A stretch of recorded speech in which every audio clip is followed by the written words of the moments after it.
for the kid who's in debt, how could we take the kid who's in debt all the way to getting to a point of being able to invest? What is the process they need to go through? I'd say step one, when you're trying to eliminate debt, is kind of dividing out your discretionary versus your non-discretionary spending. Discretionary spending, non-discretionary spending is things that if you don't pay, something bad happens. So if like you have rent, you don't pay your rent, you're out on the street kind of deal. Discretionary spending are things that you enjoy. There's parts of your leisure, parts of things that you want to do day in and day out, but nothing bad happens if you cancel it, right? So subscription, to name one. I mean, cable TV, Netflix. Hulu, Netflix, all that kind of stuff. You divide those two out. And once you kind of get done with that division, where you start to kind of hack at things is obviously in the discretionary, right? You want to look at it and go, okay, can I bring down my spending to such a level that I can start using that extra dollar to pay down debt? There are those cases where all of a sudden, people get themselves to a place where the non-discretionary is pretty big, and that's a different conversation, right? You're in trouble then. But if you're just kind of start eliminating that discretionary, kind of compressing your overall cost of living, using it to pound down the debt, before you know it, you'll be out of it. And then don't bump your lifestyle, right? It's like once you're done paying off the debt, take that money now, you can start actually making money on money.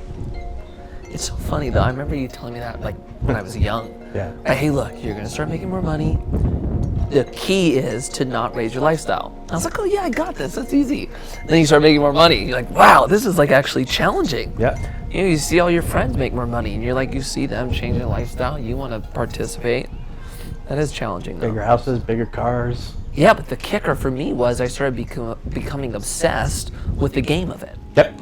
Right? It was like, Yeah. okay, how can I figure this out? And really, I started really liking investing. Yeah. And that's where I was like, the obsession really took over. You said it the other day. I think you created a monster. Yeah. So then so basically the key is you get them out of debt. So you get rid of the things that you have them paying the things they have to pay. Right. Eliminating the things that they want. Getting rid of debt, and now saving that money to be able to put it in a place to invest. Right. What about parachute money, or having something for a rainy day, emergency funds? Yeah, you have to do that. You've got to do that in the in-between. As you pay down the debt, or even really kind of one of your first things you want to do so you don't have to keep going back into debt, is once you kind of get some margin in your actual spending, build up $1,000, $500, whatever it may be, that's your rainy day fund, your that emergency money, so that as you start paying down the debt, all of a sudden you don't have to get a new set of tires and boom, you're back in debt again. You can go back to that emergency money instead. But yeah, you do have to have some cash reserves. Is there a rule of thumb on how much you should save or have in there? Like 2 times monthly or whatever? To start, it's really anything you can. $500, $1,000. Just get something close to. I try to get $1,000, $2,000 probably, just as your start. Ultimately, as you start going further into different types of investments, different types of, just different avenues of life, you're going to want to start seeing 3-6 months of cash reserves, and that's just pure emergency funds. Yeah. Not opportunity capital, as it may be.